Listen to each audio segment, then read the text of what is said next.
దేశవ్యాప్తంగా మాట్లాడుకుంటున్న సినిమా ఏదైనా ఉంది అంటే అది 'చావా' సినిమానే. సో, ఇప్పటివరకు ఈ సినిమా అయితే 300 కోట్ల పైనే కలెక్షన్స్ అయితే రాబట్టిందనమాట. సో, ఓన్లీ హిందీ లాంగ్వేజ్‌లో రిలీజ్ అయ్యి మాత్రమే ఇన్ని కలెక్షన్స్ రాబట్టిందంటే, ఇన్ కేస్ ఈ సినిమా అన్ని లాంగ్వేజ్‌లో రిలీజ్ అయితే మాత్రం 1000 కోట్ల పైనే కలెక్షన్స్ వచ్చేయని చెప్పి చాలామంది అయితే చెప్తున్నారు. అసలు ఈ సినిమాని ఎందుకు హిందీలో మాత్రమే రిలీజ్ చేశారు? అటు తెలుగు కావచ్చు, తమిళ్ కావచ్చు, కన్నడ కావచ్చు, ఎందుకు ఈ మిగిలిన భాషలో రిలీజ్ చేయలేదని చెప్పి చాలామంది ఫ్యాన్స్ కూడా డిమాండ్ చేస్తారనమాట. మన తెలుగు ఆడియన్స్ అయితే మాత్రం చాలా అంటే చాలా ట్రెండ్ చేస్తున్నారు.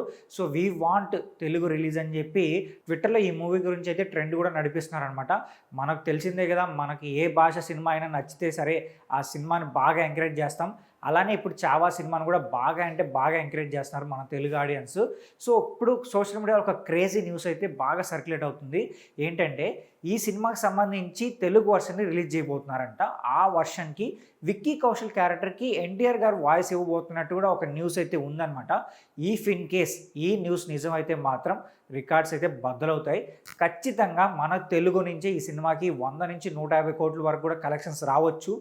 ఇన్ కేస్ ఒకవేళ తెలుగు వర్షన్ రిలీజ్ చేస్తే, ఒకవేళ ఈ సినిమాని నెట్‌ఫ్లిక్స్‌లో తెలుగు వర్షన్ రిలీజ్ చేస్తే మాత్రం, ఒకవేళ దానికి కూడా ఎన్టీఆర్ గారు వాయిస్ గాని ఇచ్చారంటే మాత్రం ఓటీటీ పరంగా ఈ సినిమా అయితే రికార్డ్స్ అయితే క్రియేట్ చేస్తుందనమాట. ఈ న్యూస్ నిజం అవ్వాలని చెప్పి మనం కూడా కోరుకుందాం. సరే, దీని గురించి మీరేమనుకుంటున్నారో కూడా కింద కామెంట్ చేయండి. అలాగే వీడియో నచ్చితే మా ఛానల్ సబ్స్క్రైబ్